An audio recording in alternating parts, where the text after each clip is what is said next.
Mathieu, bienvenue du coup sur ce podcast. Merci beaucoup, hein, comme je te disais, pour ton temps et puis pour avoir accepté mon invitation. Merci à toi, Léo, pour l'invitation. C'est très cool. Donc, t'es un des pionniers du MMA français, un des premiers à avoir combattu, à avoir découvert le MMA, à avoir commencé à structurer tout ça. Donc, je voulais qu'on parle de tout ça dans un premier temps.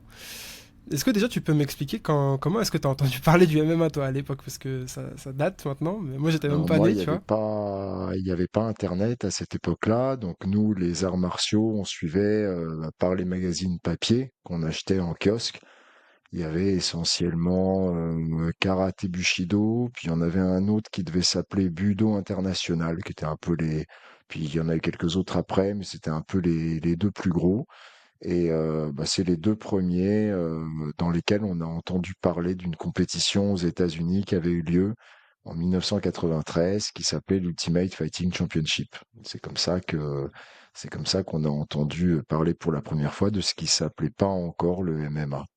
Toi, tu faisais du coup déjà des arts martiaux avant à ce moment-là.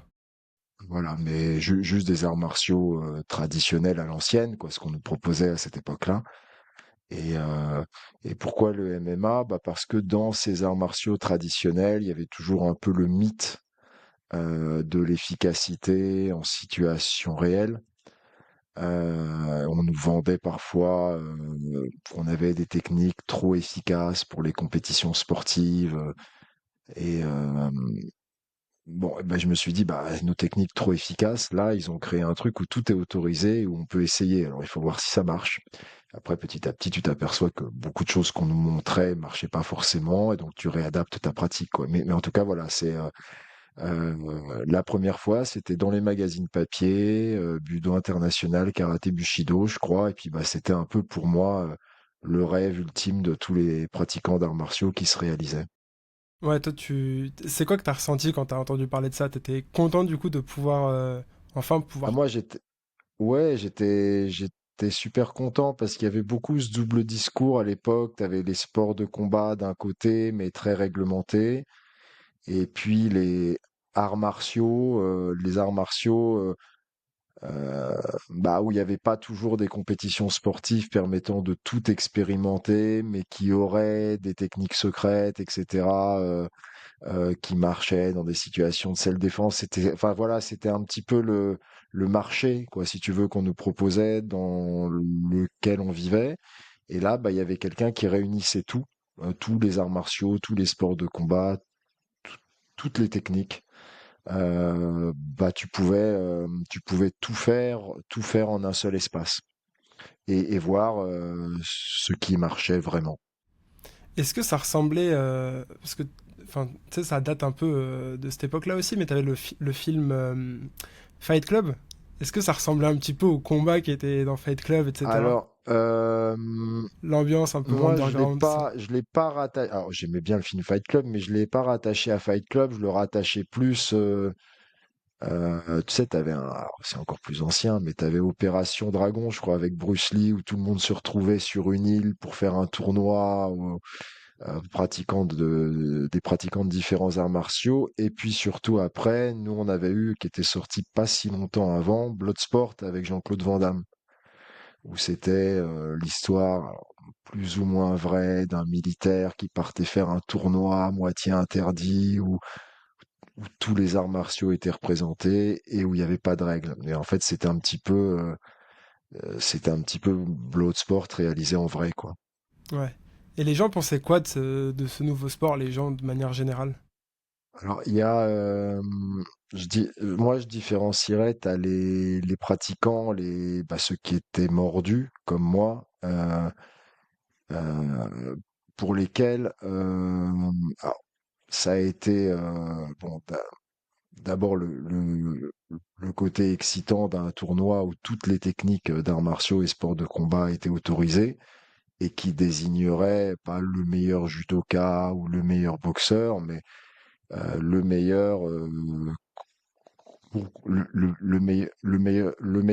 meilleur combattant, toute discipline confondue. Donc ça, c'était quelque chose, c'était, comme je te dis, à mon avis, un peu le rêve de tous les pratiquants, Mhm. qui était le meilleur combattant, toute discipline confondue.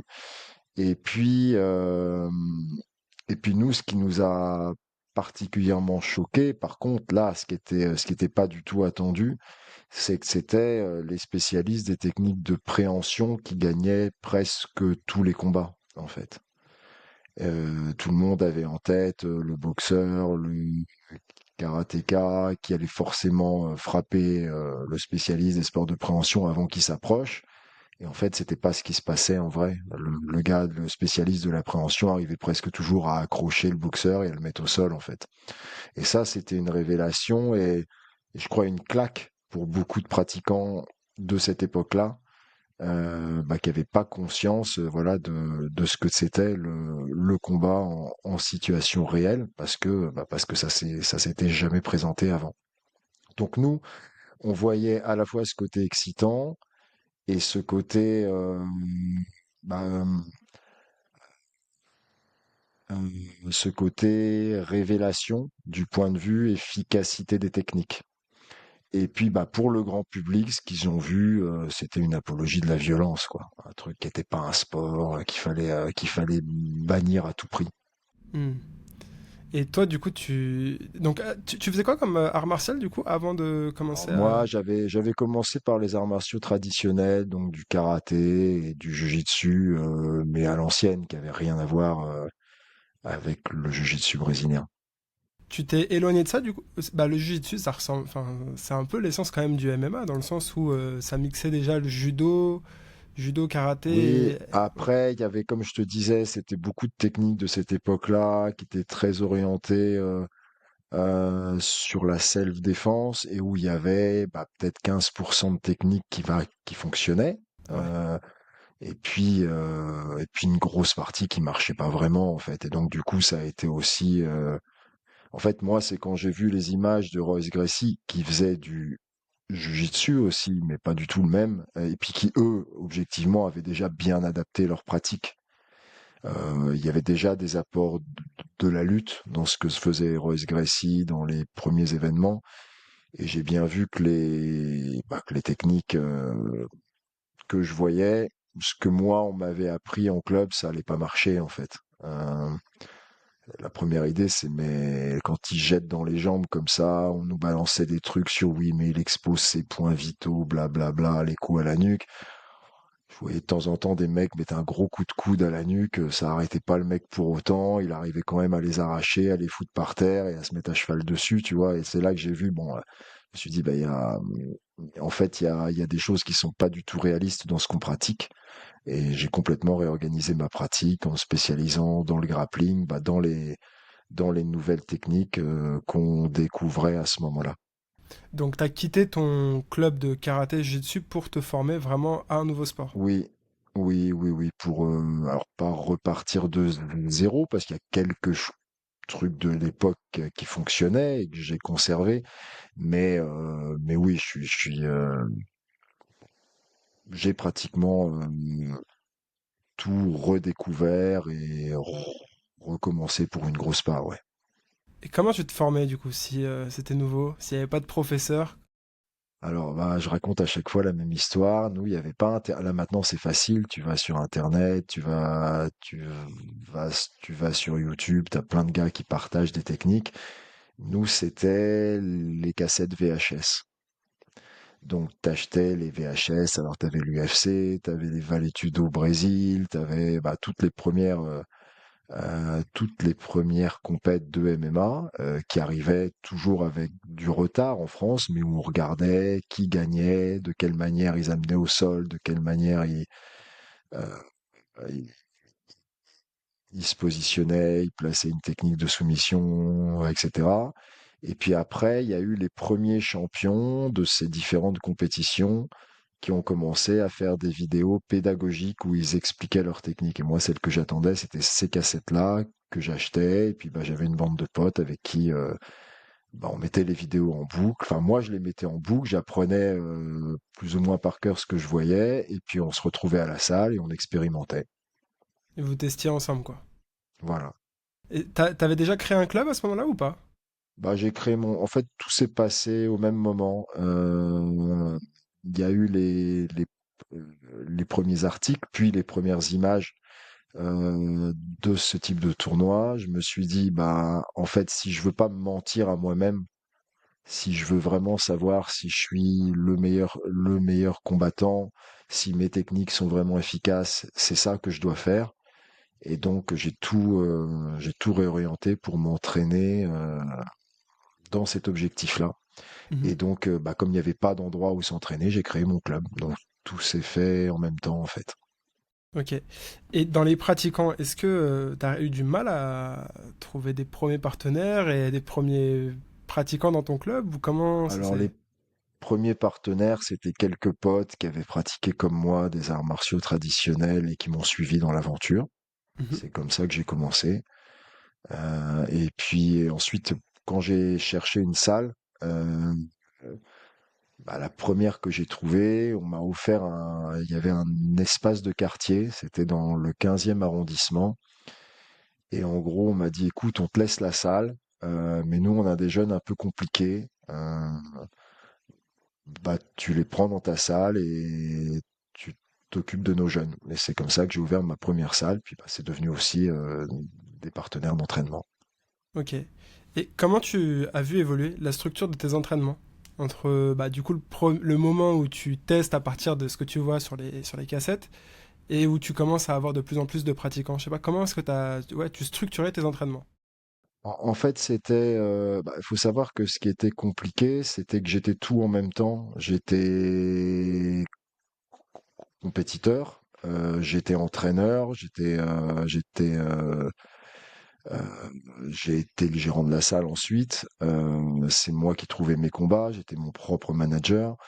Donc il fallait tout faire. Je gérais les entraînements, je donnais. En fait, la façon dont je fonctionnais au début, euh, c'est que je repérais des enchaînements qui me paraissaient me convenir, que j'avais vus dans les images des combats, dans les vidéos pédagogiques ensuite, et je les montrais aux élèves et on s'entraînait à les faire ensemble en fait. Alors je commençais avec mon petit noyau, et puis quand on les maîtrisait un peu plus, ben, on les montrait à tous et tout le monde s'entraînait aux mêmes techniques. Et, euh, et je donnais cours et je m'entraînais en même temps. Alors c'est pas ce qu'on conseille, c'est pas ce que je fais actuellement, c'est parce que normalement le prof doit être dédié complètement à ses élèves, tu vois. Mais et là, bah, on faisait tout en même temps. Donc je montrais les techniques, je regardais un peu si tout le monde les faisait bien, et puis je m'entraînais à les faire aussi en fait. Et on et on faisait des combats ensemble à la fin, tous ensemble. Après, quand ça a évolué, quand il y a eu plus de monde, bah, j'ai fait un vrai travail de prof, de coach, en supervisant les séances et je me suis entraîné à part. C'est ça enfin, ça a été ça, l'évolution principale. C'est intéressant ce que tu disais au début parce que tu sais, bah, tu viens des arts martiaux, des arts martiaux traditionnels, tu as le rapport maître et élève qui est vachement important dedans. Et toi, comment t'arrivais à garder ce rapport-là qui est très fort au début quand tu disais que tu t'entraînais même en tant que compétiteur avec des amis, des partenaires? Comment est-ce que tu préservais la relation de coach et d'élève? Alors en fait, il faut savoir que à cette époque-là, j'ai vécu un peu le côté arts martiaux traditionnels, euh, bah, presque comme une escroquerie en fait. J'avais l'impression que, bah, en fait, il y avait des beaux discours philosophiques, mais que par contre l'efficacité technique, le réalisme, bah ça suivait pas. Et je me suis vécu plus comme un sportif qui pratiquait une discipline sportive que comme un pratiquant d'arts martiaux traditionnels. Et puis après, j'ai compris que les valeurs des arts martiaux traditionnels étaient importantes aussi et que on pouvait faire l'un et l'autre, c'est-à-dire respecter l'esprit des arts martiaux tout en ayant une recherche réelle d'efficacité. Et là, ce qui était important pour moi, c'était d'arriver à concilier les deux. Et après, par rapport au respect des élèves avec le prof, bah, c'était une époque où mes élèves avaient le même âge que moi, ou étaient un tout petit peu plus jeunes. En réalité, ils respectaient beaucoup le fait que j'étais fort, et puis c'était tout. C'était pas, c'était le respect d'un combattant finalement envers un autre combattant, plus qu'envers un coach. Puis j'avais un petit peu peut-être des des capacités de leadership qui faisaient que bah, tout le monde était content d'avoir quelqu'un qui les orientait, si tu veux, en fait, et qui les suivait, et le respect, enfin, pardon, qui les orientait, et donc c'était plus facile pour eux de suivre le mouvement. Euh, et, euh, et je pense que le respect du maître, entre guillemets, si on veut reprendre un terme d'arts martiaux traditionnels, ou du coach, hein, parce que Mm. c'est très vite, on m'a appelé coach. Donc là, c'était plutôt le côté sportif.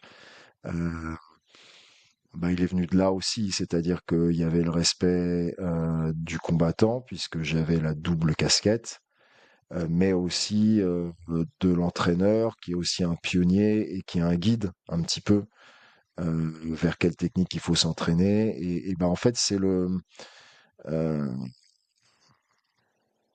c'est quelque part l'aspect de coller à la réalité, à l'efficacité, qui faisait que le respect suivait en réalité. Ouais. Tu leur partageais ta déception des arts martiaux traditionnels, toi, à l'époque? À tes amis, Oui, je élèves? devais en Ouais. parler un petit peu. Après, si tu veux, bon, après, voilà, c'est une longue vie, hein. J'avais peut-être 24 ans quand j'ai monté ma salle, tu vois. Euh, bah, j'ai aussi évolué en tant que personne, moi. Donc, peut-être que ceux qui m'ont connu à 24 ont pas vu la même personne qu'à 35 et qui voient pas la même personne que ce que je suis devenu à 52. Mm. Donc, on évolue, tu vois. Donc, il y a eu un petit peu un rejet peut-être du traditionnel à cette époque-là, parce que j'avais l'impression que bah, plus c'était traditionnel, plus on était éloigné de la réalité, en fait. Ce qui est peut-être un peu vrai, hein. Mais puis après, bah, tu vois que quand il y a que l'efficacité qui prime, effectivement, c'est l'efficacité des sports de combat. Mais quand tu deviens vraiment un entraîneur, tu dois t'occuper et que justement les élèves sont et que tu deviens plus vieux, que tu entraînes à des plus jeunes, tu dois t'occuper du côté éducatif et pas seulement de l'efficacité en combat. Et donc c'est là que peut-être le retour aux valeurs traditionnelles il m'est apparu, si tu veux. Mm. Vous faisiez des sparring ou pas? Ah oui, on en faisait tout le temps. Et du coup, comment tu C'était gérais la les... moitié de la séance. Ouais. Et comment tu gérais Enfin, comment t'encadrais les sparring si tout était permis à l'époque? Et qu'il n'y avait pas de règles? Oh, c'était Il devait y avoir plein de blessures, non? Eh ben, en fait, ce qui était très surprenant, c'est qu'il y avait pas tant de blessures que ça, mais pourtant, mais pour autant, oui, c'était beaucoup moins encadré que maintenant, et on n'avait pas de repères. Et moi, j'avais pas un coach au-dessus de moi qui me disait tu prends trop de risques ou bah, toutes mes blessures que j'ai maintenant, elles viennent peut-être de là aussi, tu vois. C'est-à-dire que je m'entraînais avec des gars qui étaient vachement plus lourds que moi, qui essayaient de m'arracher la tête, quoi. Il n'y avait pas de sparring léger, en fait. C'est après que tu apprends à travailler de manière intelligente. Euh, mais à cette époque-là, oui, on prenait énormément de risques, je pense. Ouais. Tu trouves qu'aujourd'hui, justement, c'est une bonne chose qu'on ait évolué là-dessus ou à l'inverse, est-ce qu'il manque un côté un peu plus à la dure, quoi, dans les sparring qu'on voit dans les salles aujourd'hui? Alors, moi, je pense que je suis arrivé au bon moment. C'est-à-dire que c'était l'époque des pionniers où c'était assez anarchique, où, où chacun développait ses stratégies, ses propres techniques. Et moi, ça m'amusait beaucoup. Mm. T'avais Cyril Diabaté qui avait son club, où ils étaient plus des spécialistes du pied-point. Loïc Pora qui en avait ouvert un autre. Moi qui avais le mien, où on était plus orienté sur la lutte et le sol. Et t'avais un peu des confrontations de style, un petit peu. Un peu comme t'as dans les films de Bruce Lee, où t'as une école de kung-fu qui en affronte une autre, tu vois. Ça, Mm. c'était donc tu vois, il y avait même un lien avec le traditionnel en réalité.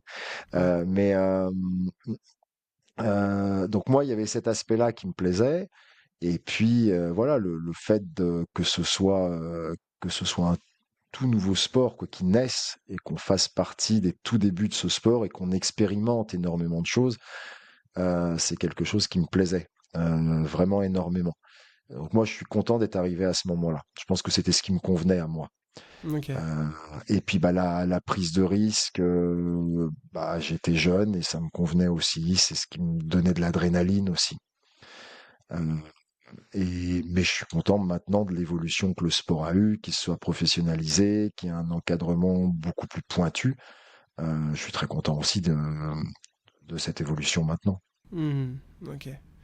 Bon, tu disais que c'est une longue vie, que t'as commencé tôt du coup. Et après, tu as participé au PLAT, on en parlait un petit peu vite fait en off tout à l'heure.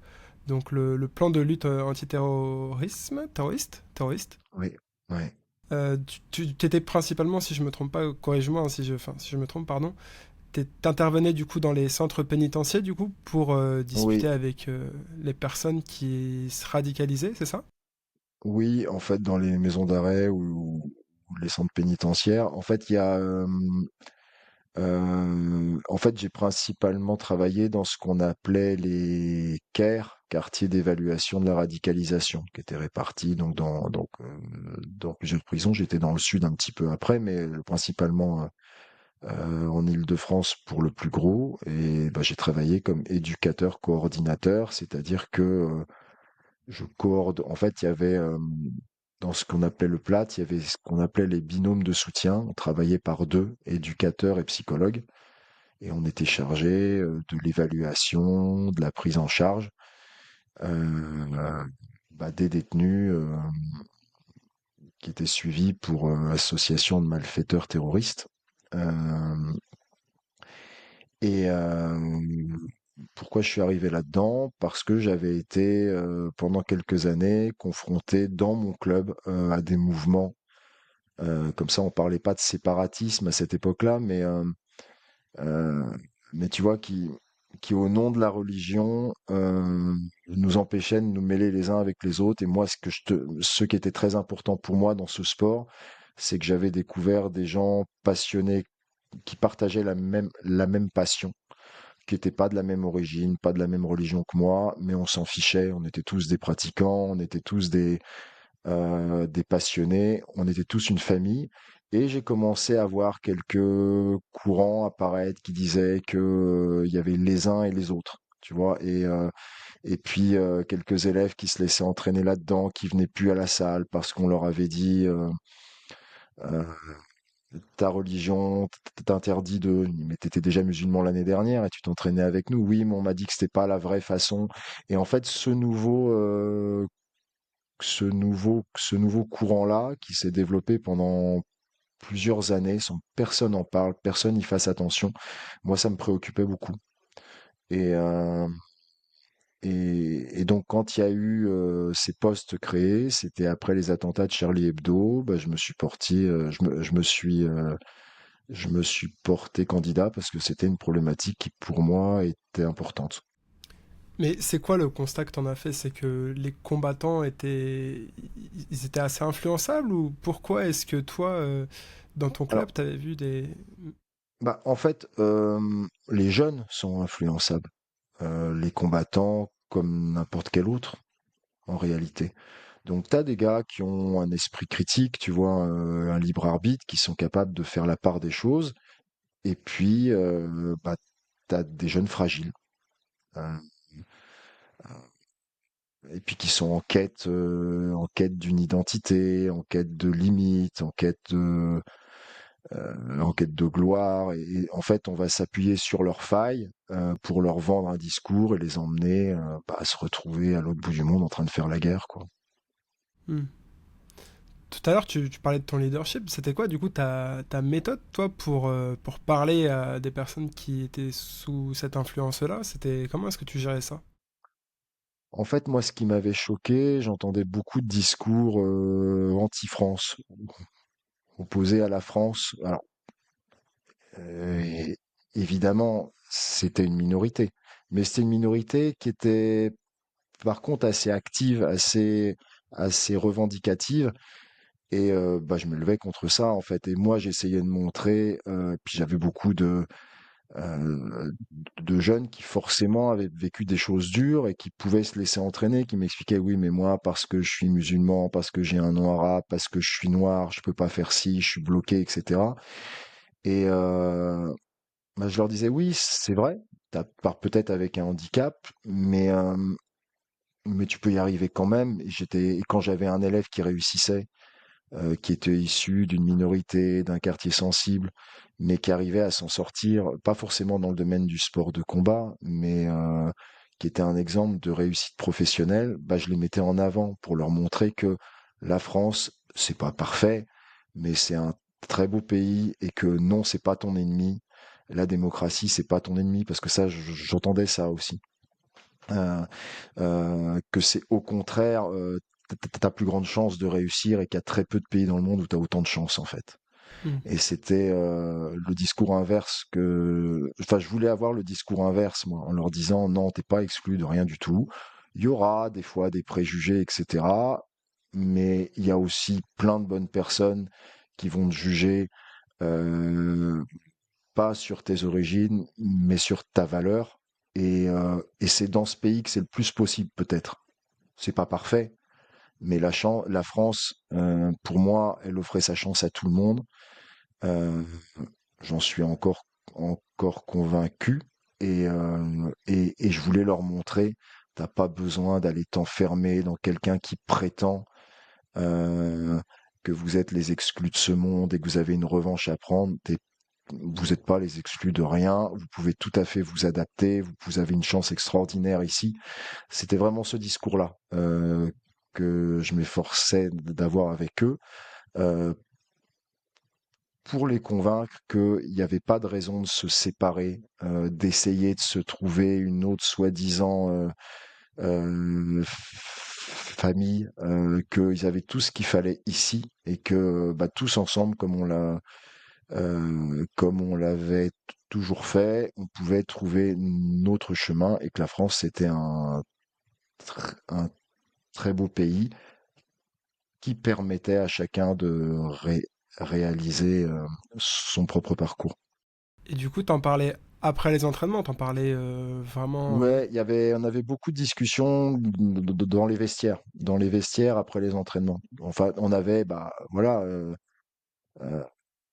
j'ai commencé bah, dans un espace de quartier dans le 15e. Plus tard, on est arrivé sur Vitry.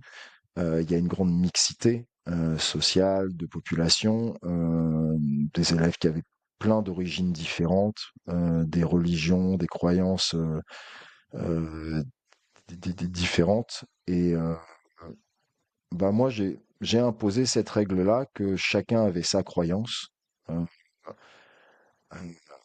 qu'on pouvait en parler, la partager, mais que par contre, là, on était dans une salle de sport et que donc on faisait pas de différence entre les uns et les autres et qu'on n'imposait pas une pratique euh, aux autres, mais que ça restait un espace neutre, c'était un espace sportif. Et que Hmm. peu importe, il y avait toutes les religions, toutes les origines, mais on était tous une grande famille et ça fonctionnait très bien comme ça. T'as déjà eu des moments où tu t'es dit, là, cette personne, je peux pas la raisonner, je peux pas. Enfin, la raisonner, c'est un mot qui est fort, raisonner, mais je peux pas, je peux pas l'aider et elle est nocive, entre guillemets, au groupe, donc je suis obligé de l'écarter. Oui, mais en fait, j'avais en général pas besoin de l'écarter parce que quand ce genre de personne arrivait, en général, elle partait d'elle-même, finalement. Hmm. Parce qu'elle voyait bah, en fait, ce que moi je proposais, euh, bah, ça lui correspondait pas, en fait. Donc, en général, en fait, c'est là où je pense que j'ai été, peut-être encore maintenant, celui le plus utile, c'est pour des personnes qui sont fragiles, mais qui n'ont pas choisi leur voie encore. Tu vois, et qui vont se dire, mais en fait, ouais, l'autre, il me raconte ça, mais ce que lui, il me dit, là, bah, ça me plaît bien aussi, en fait. Et tu vois, et j'en ai quelques-uns aujourd'hui hein, qui me le disent, que c'est grâce peut-être à leur entrée au club qu'ils ont évité de partir dans une dérive ou une autre. Donc, et après, bah, malheureusement, quand tu as quelqu'un qui arrive, qui est déjà bien ancré, dans une philosophie de vie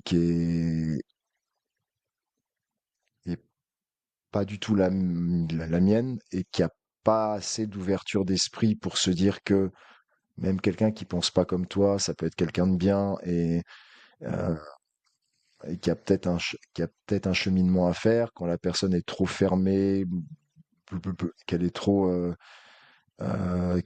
enfermée dans ses principes, bah, en fait, elle s'en va d'elle-même. Hmm.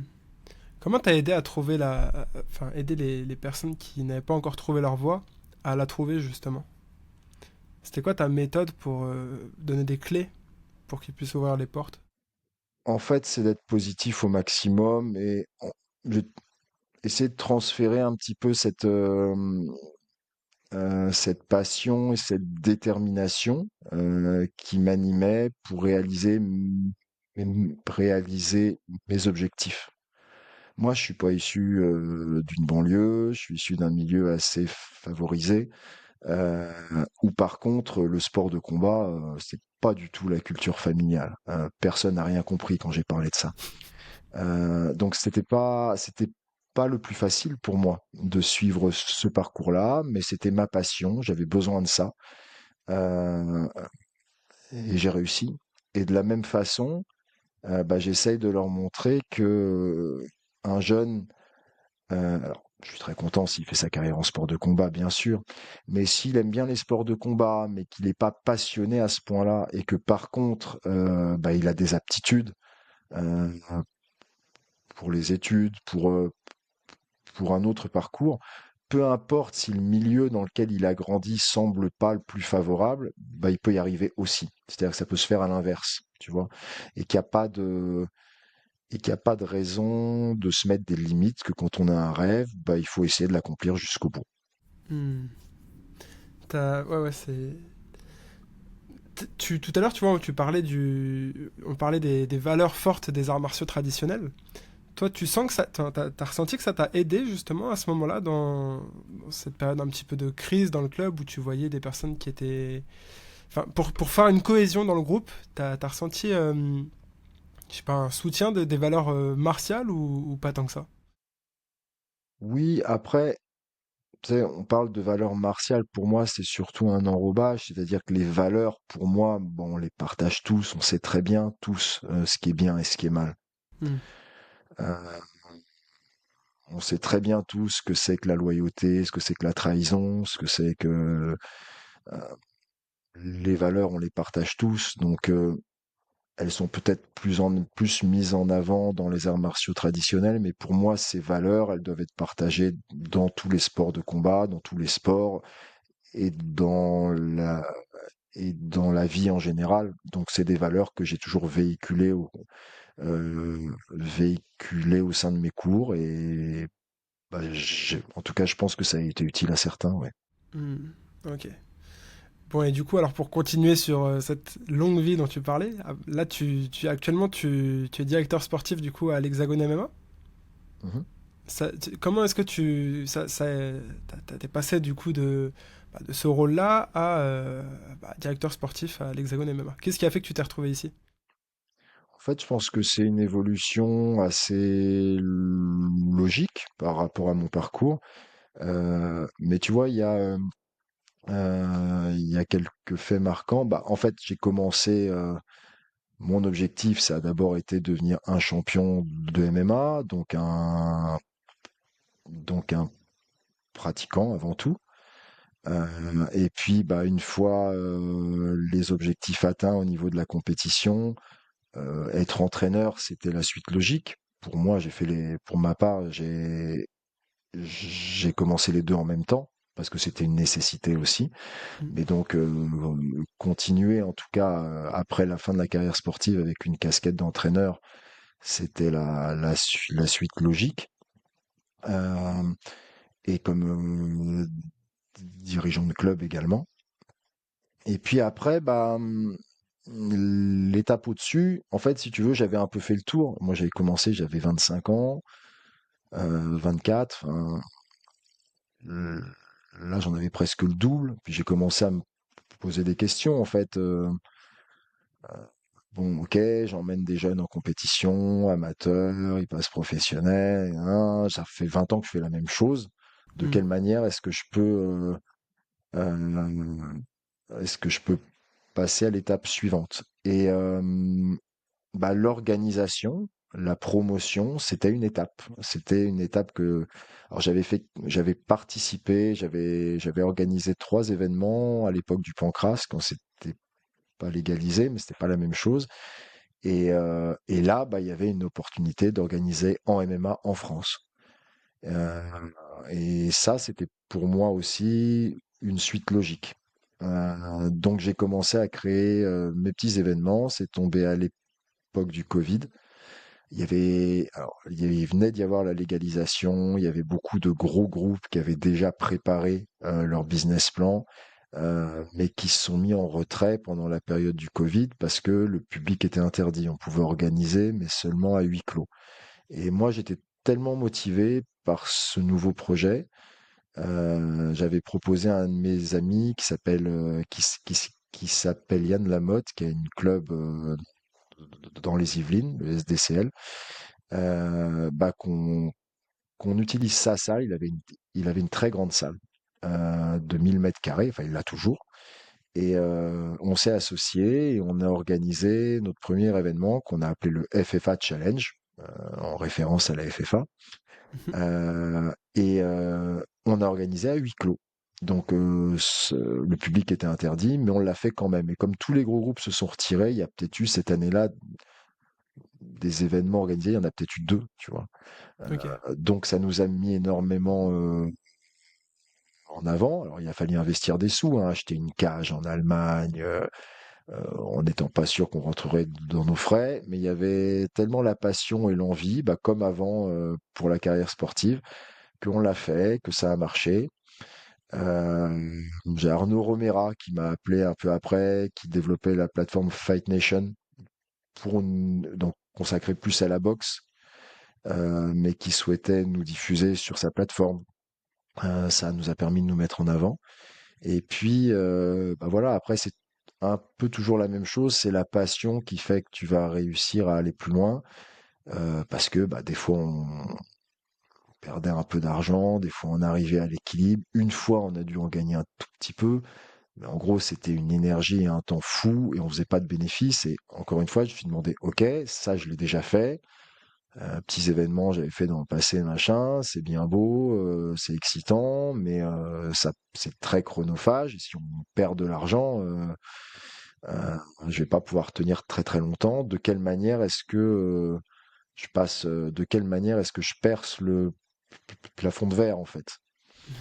Et j'ai commencé à regarder ce qui se faisait autour. Il y avait Ares que Lopez avait mis en place. Et il y avait un autre événement qui s'appelait Hexagone MMA, qui avait débuté et qui commençait et qui visiblement avait beaucoup plus de moyens, euh, mais où tu sentais qu'il y avait peut-être pas encore la connaissance vraiment de la discipline que moi je pouvais avoir.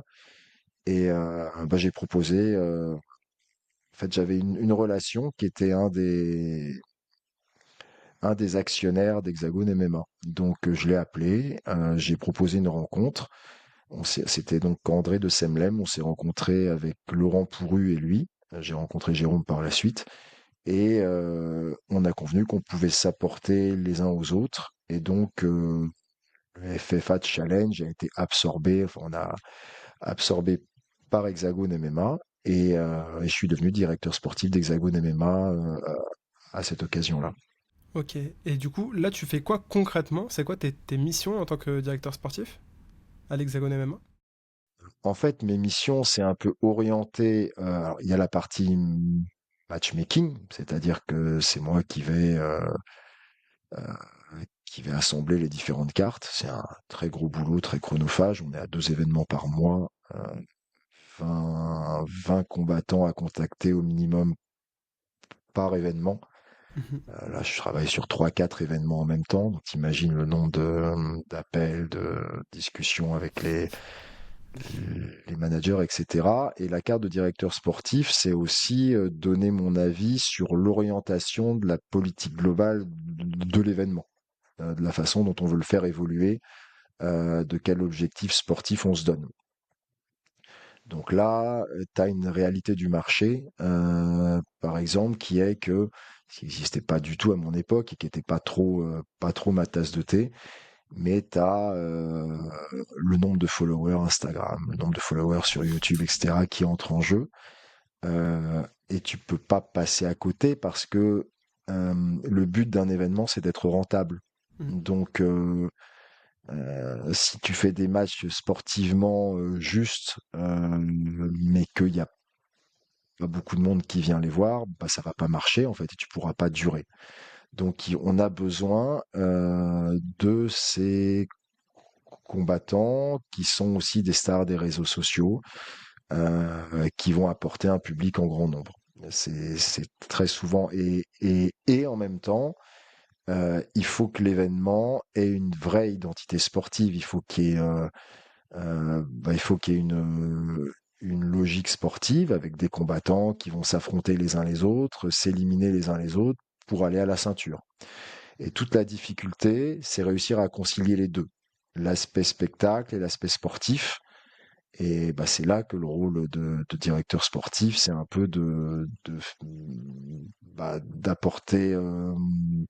d'apporter mon avis, mon éclairage sur comment on peut faire la moyenne des deux. Mm. Donc, c'est intéressant ce que tu disais par rapport aux combattants qui montent sur les réseaux sociaux, qui ont de plus en plus de personnes qui les suivent, à cette starification, entre guillemets. Tu sens que ça a eu un impact, toi, dans l'organisation des événements, surtout sur la partie matchmaking, entre 2020, quand tu as commencé pendant le Covid, et là, aujourd'hui, en 2025? Ouais, mais je l'ai senti dès les premiers événements. En fait, quand j'ai monté le FFA Challenge, bah, je parlais sur le podcast Gong avec Fred Rousseau, mes relations avec Fernand Lopez, qui lui est actionnaire sur l'organisation Ares, bah, qui a été le fondateur et qui est un des actionnaires importants. Donc, bah, c'est les deux organisations bah, qui se tirent la bourre, quoi, si tu veux. Et à l'époque du FFA Challenge, j'ai travaillé avec Lopez parce que Lopez avait beaucoup de combattants sous management, mais bah, c'était une époque où il n'y avait pas d'événement. Ouais. Donc, quand j'ai créé mon petit événement, bah, il m'a proposé des combattants de son management. C'est comme ça qu'on a recommencé à travailler ensemble. Et c'est comme ça que j'ai compris aussi une partie du fonctionnement parce que il a commencé à me parler de valeurs du combattant, de followers sur Instagram, etc., etc. Et cetera. Et tu voyais bien que bah, c'était une des données. Voilà. Mm. Donc en fait, il fallait en tenir compte. Aujourd'hui, tu dirais que c'est la donnée la plus complexe à gérer pour toi en tant que matchmaker? Oui, c'est la plus complexe parce que bah, le fondement, pour moi, ça reste quand même la valeur sportive. C'est ça qui pour moi, parce que s'il y a pas ça, bah, je ferais un autre boulot, je pense. Mm. Mais cette donnée, elle compte. Cette donnée, elle compte réellement. Et tu peux pas passer à côté parce que il y a le fait de faire venir le public, mais il y a le fait d'intéresser les médias aussi. Si t'as pas de médiatisation, bah t'existes pas. Et donc les médias, ce qui les intéresse, bah, c'est des gens qui sont très suivis parce qu'ils savent qu'on va leur payer un abonnement pour regarder les matchs de ces gars. Euh, donc, ça fait partie du jeu et il faut en tenir compte. Il y a des choses quand même que tu te refuses de faire, des événements que tu te refuses d'organiser, de penser en tant que matchmaker par rapport à tes valeurs sportives, justement. Oui, oui, oui. Après, si il faut que ça ait une valeur sportive. Ouais. Si je faisais que des combats d'influenceurs juste par rapport au nombre de followers et sans la valeur sportive, je pense que je ferais autre chose. Mm. Et tu trouves que on évolue dans ce sens-là aujourd'hui ou justement Je la pense valeur qu'il y a un sportive? équilibre. Je pense qu'il y a un équilibre un équilibre qui se met en place. Euh, et en fait, les sportifs ont compris aussi que cette médiatisation est importante. Donc, Là, ça me facilite les choses. On a des combattants qui sont à la fois très suivis et sportivement très bons. Donc bah là, du coup, il va pas y avoir de choix à faire. Donc je Hmm. pense que c'est en train de s'orienter sur cet aspect-là. Euh, C'est-à-dire que euh, tu vas avoir de plus en plus de combattants sportivement très bons et très suivis parce qu'ils soignent leur communication. Ouais. Mais comment tu gères? C'est hyper intéressant parce que tu sais, t'as vraiment des combattants qui ont explosé sur les réseaux sociaux. Comment Ouais. est-ce que tu arrives à gérer les matchs making avec ces combattants-là quand tu vois qu'il y a un tel écart entre enfin, sa communauté sur les réseaux et des combattants qui ont un niveau sportif plus ou moins égal mais qui sont vraiment beaucoup moins suivis? Comment est-ce que tu arrives à... C'est toute la complexité du truc, c'est-à-dire que il faut discuter avec les managers qui parfois sont très influents, euh, qui savent que leur combattant pour ton événement est plus important que les autres, et malgré tout, euh, arriver à des combats sportivement équilibrés sportivement équilibrés et attractifs. Et après, ça peut aller dans un sens ou dans l'autre, c'est-à-dire que un combattant qui était inconnu, mais qui est bon, parce qu'il en a rencontré un qui est très médiatisé, ça va lui apporter aussi une médiatisation. Donc tu vois, c'est un équilibre fragile et c'est toute la difficulté du travail de matchmaking. Ouais. Toi, tu as eu la casquette de manager aussi. Donc, Ouais. c'est intéressant de voir. À l'époque, c'était pas du tout comme ça. Non, ça n'avait L'évolution de rien à ce voir. rôle. Bah, après, la casquette de manager, c'est plutôt, elle s'est un petit peu imposée. En fait, elle se faisait automatiquement parce que nous, on était coach et on manageait nos combattants. Bah, parce qu'il n'y avait personne d'autre pour le faire et que c'était logique. Et puis, il y a eu des managers qui sont arrivés, qui étaient peut-être même pas des sportifs, mais qui ont commencé à faire signer des contrats à droite à gauche, etc. Et, euh, et j'ai vu, bah, quand j'ai commencé avec le FFA Challenge, je discutais avec les coachs euh, encore, quand je voulais recruter un combattant. Et puis très vite, on m'a dit, ah, faut que tu contactes son manager.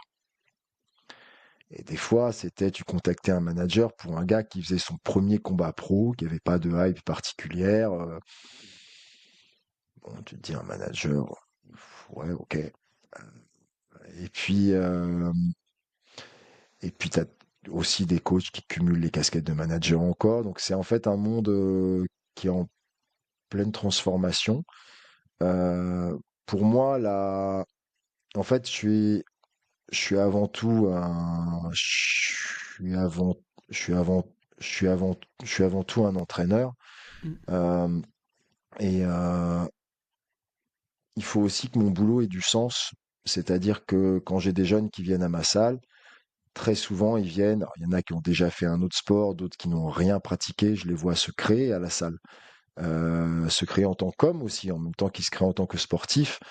Et donc, bah, tu as envie de les accompagner le plus longtemps possible aussi. Et donc, tu t'improvises manager. Mais après, ce qu'il faut savoir, c'est que tous les managers professionnels qu'on a actuellement, se sont tous improvisés managers. En général, avant, ils faisaient pas manager. Mm. Je connais les professions des uns et des autres et ça n'avait rien à voir. Donc en fait, bah, on apprend. Bah, en fait, ils ont appris sur le tas. Euh, et, et je me dis moi que je trouve ça assez sain. Tu as quelques autres entraîneurs qui le font. Gaëtan Hurtel qui le fait avec son club, la Old Old school. School. Cyril Diabaté, Fernand Lopez. Bon, même si maintenant ils ont une équipe un peu plus fournie, mais je trouve ça assez sain qu'un coach qui entraîne ses combattants s'occupe des choix aussi. Euh, Plutôt qu'un manager qui peut-être habite même pas la même ville, les a jamais vus, tu vois.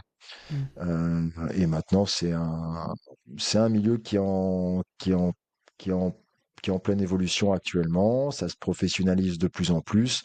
Peut-être qu'un jour, on arrivera à une compartimentation des rôles qui sera encore plus prononcée.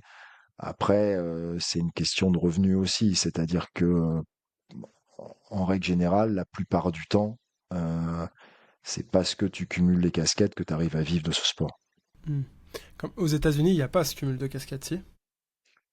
En fait, aux États-Unis, au niveau de l'UFC, en tout cas, il y a une séparation qui s'est faite, mais parce que un matchmaker à l'UFC, il gagne 6 ou 7 000 euros par mois, tu vois. Donc, bah, lui, effectivement, il peut se contenter d'avoir une seule de ses casquettes. Nous, actuellement, on n'en est pas là. Et tu penses que le sport peut évoluer dans ce sens-là, que l'industrie du... Parce que toi, tu l'as vu vraiment grandir. L'industrie du MMA, du free fight, même à l'époque. Tu penses qu'elle peut... qu'elle a encore un gros potentiel de développement, aussi gros que la boxe, par exemple, en France? Oui, je pense. Bah, je pense qu'en France, déjà, de toute manière, le MMA a déjà dépassé la boxe. Euh, pour moi, c'est très clair. Hmm. Et aux États-Unis, les boxeurs pros à très haut niveau sont pour l'instant mieux payés, mais je dirais qu'en tant que sport, le MMA a peut-être déjà dépassé la boxe aux États-Unis aussi. Hmm. Et je pense que, bien sûr, ça va encore évoluer, mais c'est surtout en France où je vois une évolution. Euh, Par exemple, en Allemagne, aux Pays-Bas, ou même en Angleterre, ça fait un moment que l'évolution du MMA, elle stagne. Ouais.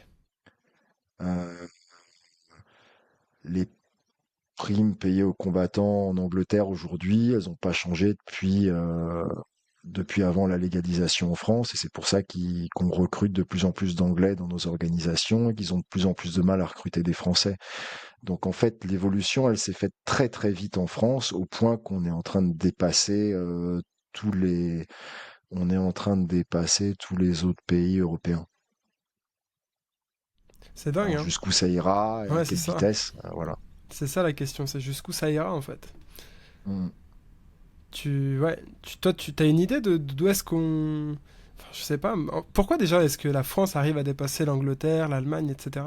C'est dingue, ça. En fait, je j'ai pas la réponse exacte. Alors peut-être une hypothèse, c'est qu'il y a une telle frustration pendant tellement longtemps, ça fait quand même 25 ans, hein, Mhm. que là, il y a une motivation absolument incroyable. Euh, et que le fait que ça explose en un temps très court, ça ouvre des portes qui se seraient pas ouvertes autrement. Mais ça serait vraiment intéressant d'étudier les choses, mais c'est vrai que là, on a complètement dépassé les autres pays européens, en fait. Mhm. Même en chiffres, j'ai pas les chiffres, mais ça serait intéressant de connaître le poids de l'industrie du MMA en France face à... Bah, en fait, si tu veux, alors, bien sûr, il y a toujours une marge de progression, il y a toujours beaucoup de combattants pros qui peuvent pas vivre de leur sport. Mais ça, je parle même en France. Mais je vois bien les bourses qu'on propose pour mes élèves quand c'est dans des événements dans les pays nordiques, en Angleterre, en Allemagne, et je vois bien ce qu'on propose en France. Ah, t'as pas tellement envie d'aller ailleurs, quoi. Hmm. Alors, il y a quelques exceptions. Il y a, il y a la République tchèque. Alors, là, je sais pas d'où vient l'argent, mais là, effectivement, bah, ils ont des gros moyens, par exemple. Et la Pologne dans tout ça? Et il y a effectivement le KSW qui fait figure d'exception. Pour la Pologne, c'est pas le cas de toutes les petites organisations polonaises, par exemple. Hmm. Mais il y a effectivement, voilà, euh, le KSW qui est la grosse machine européenne. Il y a aussi, enfin une grosse différence entre le KSW et l'Hexagone, par exemple, ou l'ARES en France. Enfin, je veux dire, est-ce qu'on est loin en termes d'organisation française face Il, à... il y a une différence. Le KSW est encore en avance, en tout cas en termes de primes, mais je pense que c'est pas si loin que ça et que petit à petit, on peut aller concurrencer. pas en un mois, tu vois, ça va prendre peut-être quelques années, mais je ne serais pas surpris que dans quelques années, on puisse concurrencer des organisations comme le KSW, ouais. Hmm. Bon, et pour revenir sur ce que tu disais tout à l'heure sur les réseaux sociaux, il y a un truc qui est intéressant aussi dont je voulais qu'on parle. C'est, bon, toi, t'as vu du coup les premiers combats de Free Fight avec à la dure, quoi, où tout était permis. Est-ce que tu trouves qu'aujourd'hui, avec les réseaux sociaux, justement, les combattants, ils se ramollissent un petit peu par rapport à l'époque? Non, en fait, moi, objectivement, le niveau technique a beaucoup augmenté par rapport à mon époque. Hmm. Et la professionnalisation des entraînements aussi. Heu, à mon époque, bah, tout le monde avait un boulot, en fait, et tout le monde faisait ça en plus. Là, tu as des jeunes qui, même en amateur, ont déjà, même pendant leur carrière amateur, ils ont déjà finalement arrêté leur boulot, arrêté leurs études et ils se consacrent uniquement à ça. Ils s'entraînent matin, midi et soir, parce qu'ils préparent leur carrière professionnelle. Donc je pense que le niveau technique global a beaucoup augmenté, la charge des entraînements aussi, et que les entraînements sont moins anarchiques, plus orientés, c'est plus intelligemment fait, mais je pense pas qu'ils se ramollissent. Je Ok. pense objectivement que les combattants arrivent aujourd'hui très très bien préparés. Après, la partie des réseaux sociaux, c'est pour ça que je te dis, moi, je suis content d'avoir fait ça à mon époque, à moi. Moi, c'est pas tellement mon truc, le trash talking, etc. Bon, il se trouve que ça fait partie du jeu maintenant. Voilà. Euh, donc on est obligé de faire avec. Et il y a quelque chose que enfin, que t'aimerais qu'on garde de l'époque aujourd'hui? Quelque chose que t'aimerais que les jeunes, tu vois, En gardent fait, moi, de... ce que j'aimerais, c'est qu'il y ait un vrai circuit pour des vrais amateurs qui se destinent pas aux professionnels. Je suis très content de l'évolution de notre sport, que les jeunes enfin que les combattants gagnent de plus en plus d'argent et de plus en plus de chances de vivre de leur sport. La médiatisation et les réseaux, c'est un des moyens qui leur permet de gagner plus d'argent aussi et d'en vivre. Donc, comme je le disais, moi, c'est pas tellement ma tasse de thé, mais c'est quelque chose qui effectivement est important et à prendre en compte. Maintenant, je parlais du niveau éducatif. Euh, J'aimerais bien que moi, des étudiants, mais des vrais étudiants qui font des grosses études, qui n'ont pas beaucoup de temps, voilà, qui peuvent pas s'entraîner matin, midi et soir, puissent avoir leur propre circuit aussi. C'est-à-dire s'épanouir dans ce sport, acquérir des valeurs grâce à ce sport, trouver un équilibre entre l'intellect et le physique. Euh, et pour ça, il faudrait qu'il y ait un vrai circuit amateur, parce que notre circuit amateur actuel, il est très bien pour préparer au haut niveau. Mais comme je te dis, la moitié des compétiteurs, en fait, ils font que ça. Hmm, Donc, c'est pas des vrais amateurs. Pour une grosse partie, c'est des gens qui se préparent à entrer en professionnel. en Et professionnel. j'aimerais bien trouver le moyen d'avoir un vrai circuit amateur où n'importe quelle personne, pour se former en tant qu'homme ou femme, puisse pratiquer ce sport sans avoir forcément le but de devenir un combattant professionnel. Mais d'un côté, tu vois, je me dis, est-ce que c'est pas cette carotte vers le statut de professionnel qui donne un tel élan à la France dans le MMA et qui fait que Si, on si, évolue autant? je pense que ce circuit-là, tel qu'il est fait actuellement, pour préparer au professionnel, il est très bien. Hmm, Donc, il est très bien. Mais je pense à la masse à côté, tu vois, à oui. plein de gens qui s'intéressent à ce sport, qui se passionnent pour ce sport, qui ont envie de le pratiquer, qui ont envie de l'expérimenter, euh, mais qui veulent devenir médecin ou prof ou informaticien ou bon, bref, et qui donc vont pas avoir le temps de s'entraîner 3 fois par jour. Je pense que c'est ce qui nous manque actuellement. Hmm. Euh, un créneau pour que des gens qui se destinent pas forcément au très haut niveau puissent avoir envie de pratiquer ce sport aussi. Hmm. Et alors, bah, tu me fais la transition parfaite, du coup. vers la question de la fin. Qu'est-ce que vous participez à ça à la Free Fight Academy du coup?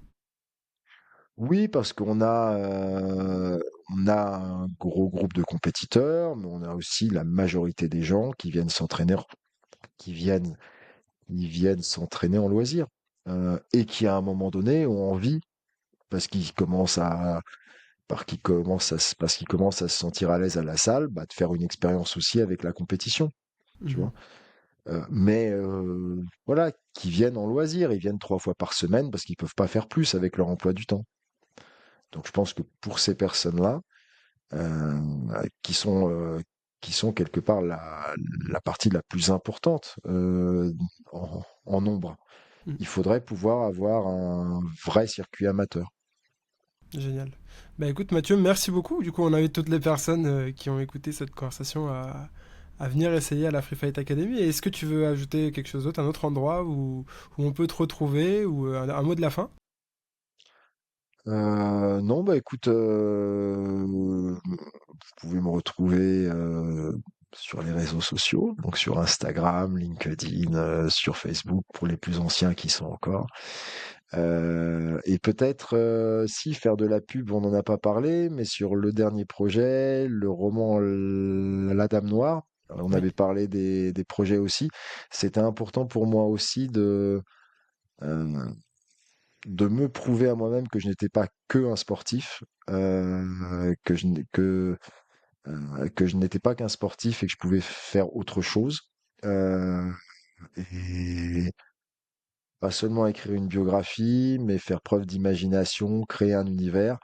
Et l'univers du roman, c'était un autre rêve pour moi. Trouver un éditeur, c'était un rêve pour moi. Bah, encore une fois, ça prouve que quand on s'en donne les moyens, on peut. Il y a beaucoup de moi dans ce bouquin. La Dame Noire, édition Rivière Blanche. Vous pouvez le trouver sur Amazon en tapant La Dame Noire. Et pour les pratiquants de sport de combat, peut-être qu'ils trouveront des correspondances avec le milieu du MMA aussi. Donc, bah, je vous invite à le découvrir. C'est quoi le pitch du coup du livre? L'histoire, qu'est-ce qu'elle raconte? Alors, c'est de l'heroic fantasy. C'est là où je suis content aussi parce que c'est pas forcément là qu'on m'attendait. Et en fait, c'est un univers parallèle, donc dans un monde qui n'est pas le nôtre, mais qui a des points communs avec le nôtre. Et bah, le pitch, ce serait quelqu'un qui n'a pas l'impression d'être né à la bonne place et que l'avenir qu'on lui prépare est pas celui qu'il souhaite et qui donc euh, va prendre son destin en main. Bah écoute, merci beaucoup. Je mettrai tout en description.